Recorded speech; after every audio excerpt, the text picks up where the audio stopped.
Hello my crafty friends, Corrine here from Corrine Crafts. I hope you are well. Oh, I can't wait to share with you how I made this beautiful card this week. Isn't it stunning? Now I've just taken this gorgeous Sizzix butterfly die and I have stamped it out, I've cut it out, sorry, and I put it on a background where I've used part of a stamp, and I've just then enhanced this with a lovely little bit of colour using cardstock, Nuvo drops, and just a tiny small amount of angel hair. Isn't this gorgeous? I'm loving these simpler cards and I think they work really well, and I just can't wait to show you how I put this together. I'm really enjoying creating some quite clean and simple cards, so I thought that was what I would carry on doing with today's project.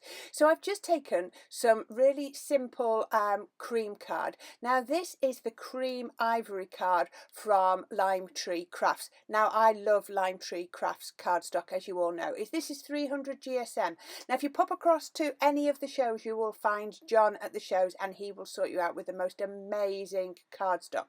This isn't a watercolour cardstock, it's just a regular cardstock, and I've really enjoyed using this. So I have taken a piece and I have taken it as 4 3/4 by 4 3/4 inches, and I'm going to use that as my topper. Now my card base is a bit bigger. It's a regular 6.5 inch card, so I've given myself quite a big border to work with. But I just thought it would be better if I could put some different mats and layers on. So I'm working with some orange card and the cream card. Now what you'll also see is I've made a false front on this card out of the cream card. Look, you can see it's white where the card base is and cream where the card stock comes on. That's just because if I had white card on the background as the card base, when I put the topper on, it would just jar and it wouldn't look as good. So I've got my mats and layers and I'm really enjoying doing that. So I've taken a black one and that's going to be my first layer under the topper, and you can see that really is going to make that topper pop, and I love that. And it's a really fine border, just about 1/8 of an inch, and I've got a bigger border first, and then the two mats and layers, the black and the orange, are both the same, like I say, about 1/8 of an inch, and then a bit bigger for that cream layer in between. So that's how many layers I'm going to have and how it's going to be put together. But yeah, I think it will work really well. It's really robust with all those layers on. So let's have a go. So shall we put those together in a minute, and let's get making the topper first. So the topper, as I said, is just this card, and I'm going to use this stamp. But look at this, this stamp is too big for this card topper, so I need to adjust it. So it calls for me using my stamping platform. Now I'm going to just weight down my cardstock so that it doesn't move, and then I can apply my stamp where I want. As I said, it's a larger stamp, but you can see those little bits are almost separate. I don't know if you can actually see. Look, you could almost cut them off, but I'm not going to. I'm going to use them, but I'm going to show you how you can mask them off. So let's put the stamp where it needs to go.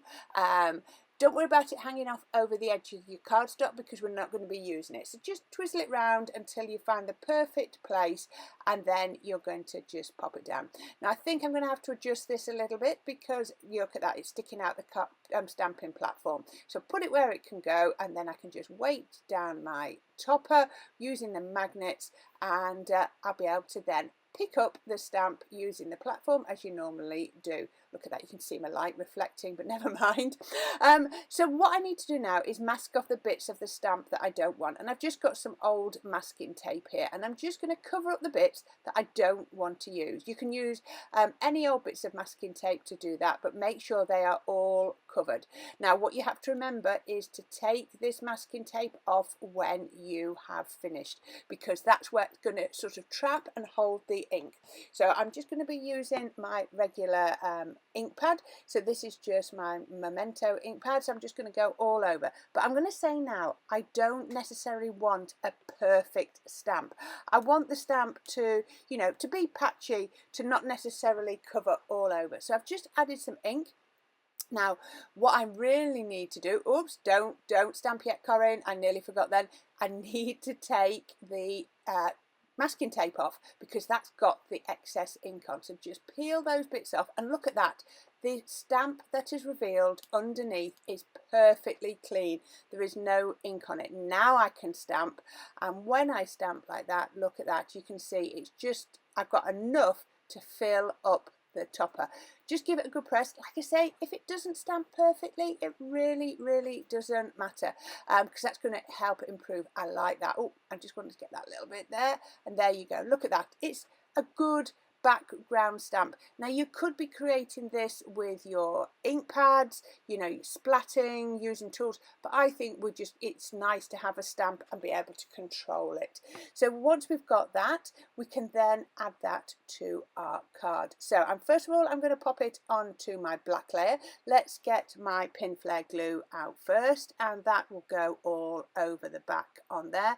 Just add a nice amount and then it will hold it nice and tight. Don't worry about it oozing out. We can wipe it off afterwards, but get it right to the edges. So just pop that on. I love using a wet glue because it means I've got that time to move it around. Look, no, that's not right.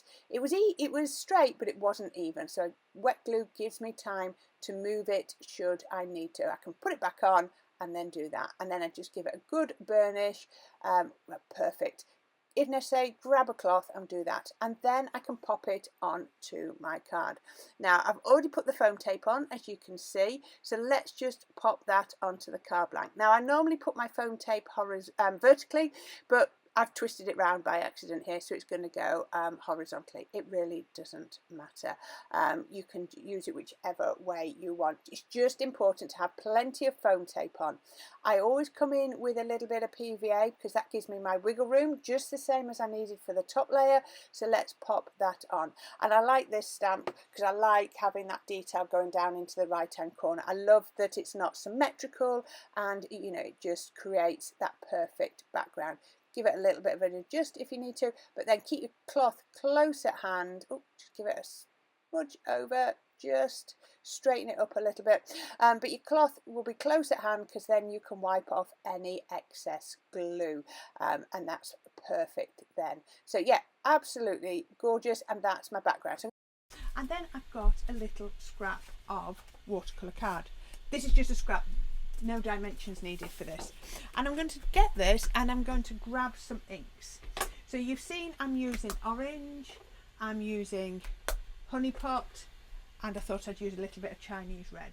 So let's just get some blending brushes, and I'm going to go in with honey pot first and just randomly apply some ink. There's no right or wrong way to this. Let's just pop this on here. Once we've got the honey pot on, let's get the orange next. Now what we're going to do is we're going to be die cutting this, so don't get too hung up about it because you're not going to see that much of it when it's finished. It's going to just, you know, it's all going to be sort of melded together with the die cut. You can always then get a little bit of the red if you wanted to, and just add a little bit of intensity. Don't think I need too much. Back in with the honey pot and just blend that out. Now you could then go in with some water and splat over that. Remember, all of this is going to be to disappear when you've used it up. So I'm going to get my paint station, and I've got a few different inks. I don't know how many of these I'm going to use. I've got Firelight Sparkle, I've got Spice Marmalade. This one's quite, I might not, oh, I'll have a go with it. I'll have a go. Right. I don't spray these because I don't like that effect.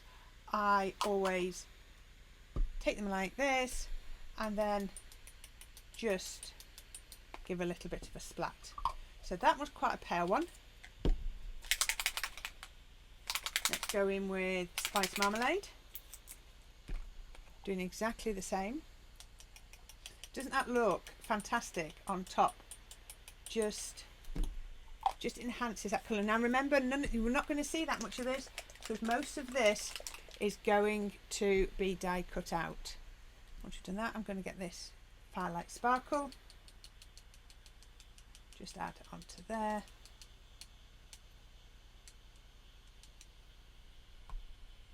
I like the darker red coming through. And the other one I did was I wanted, oops, a little bit of extra colour. So I just picked up, put down some plum jam, and then what I tend to do is I've got a sparkle pen. This is a nice clean sparkle pen, so I'm going to put a little bit of that at the side. I'm not going to touch that because I want to keep this sparkle pen clean. This one is an empty sparkle pen, so I just use it almost like as a water brush, and then I can tap off there and it'll have a little bit of sparkle to it because I've used sparkle pen to do it. And there we go, that's all I'm going to do. Now all I want to do now is leave that to dry, and when you've left that to dry, oops, let's see where I'm going with this. This is what we've got next. Let's move all that out of the way. There we go. So you can see this is exactly the same, but it's been left to dry.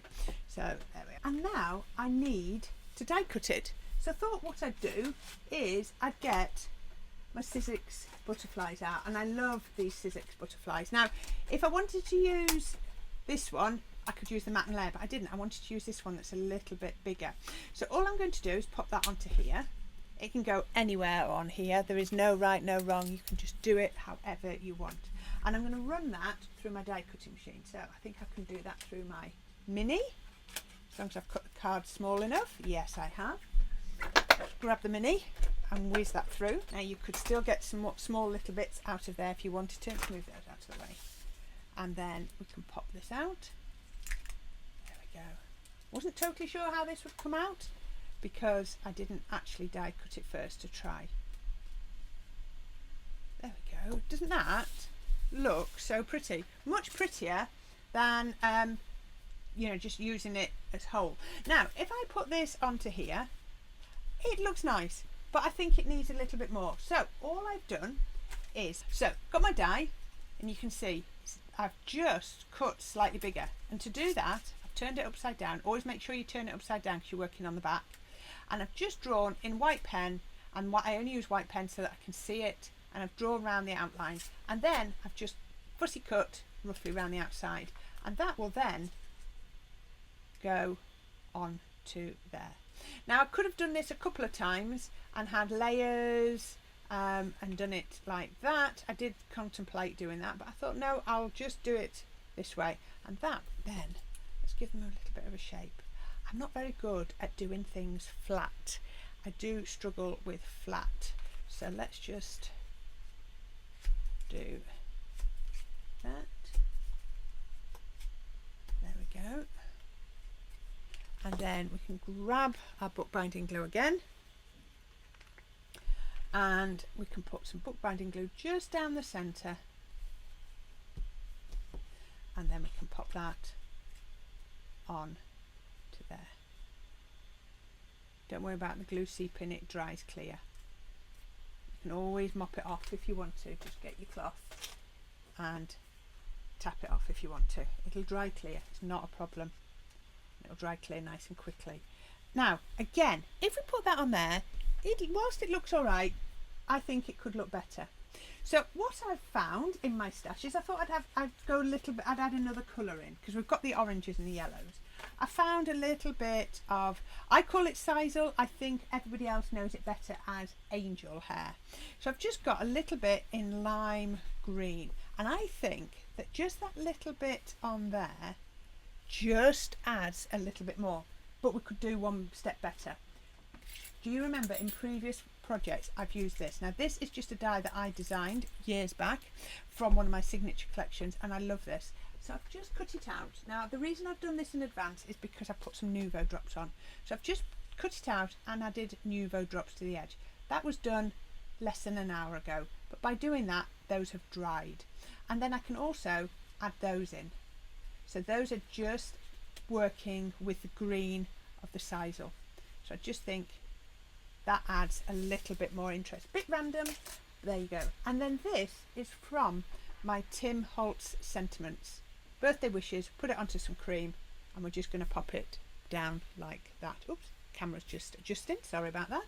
So let's pop these on, and I can do this quite randomly, and we can pop these onto here and what I thought I'd do is I wouldn't actually stick these down. What I will do is I'll get my 3D glue, and I thought what I'd do is I'd put glue down the centre of here, plenty of glue, and then I'd use that glue to capture everything in. There we go. And then it just has a bit more freeform. Now, don't try to go square. If you put your butterfly on square, if you're slightly off, it's going to look off. So go at an angle. It's going to look so much better. So then I'm going to get my sentiment, and I'm just going to put some more 3D glue or foam pad. Either way works brilliantly. And we're going to pop that over the top, just there. There we go. Now, just to carry on making sure that the colours all gel together, I've got my Nuvo drops, and I thought I might put a few down the centre, just like that, all the way down. Just ties those colours in, doesn't it? Just like that, and then a couple randomly over the project, just like that. And there you go. That's where I'm going to stop, because I think I've got plenty on there now. What started off as a clean and simple card suddenly wasn't. But how about that? So oh, and we've got a side opening card. I didn't know I was going to do that today. Yes, I've turned it round, haven't I? Okay, we're doing a side opening card. At least it isn't an Australian card. That was really lucky. I can't believe I've done that. There we are. How about that? Nice side opening card for you today, instead of a tentfold. But looks beautiful. As I said, it's a 6.5-inch card base, so it's going to fit beautifully into your 7-inch envelopes. And there we are. It's all about the oranges with that little pop of lime green. How about that? There we go. I hope you enjoyed that. A little bit simple. I wanted to show you how you don't have to use all of the stamp if you don't want to. Mask it off, just ink up what you want. But remember, as I nearly didn't, don't forget to take the masking tape off before you try to stamp. And then just add in that extra little bit of colour for whatever you want. There we are. Thank you for watching. As always, there'll be a link on the left and a subscribe button on the right, and plenty of links down in the description. And as always, if you can click on my Buy Me a Coffee page, that really helps me to keep going with this, and just to keep stocking up with the cardstock and anything else that we might need to be able to keep the channel running. So thank you for watching, and I will be back very soon with another project. But until then, my crafty friends, you take care. Bye for now.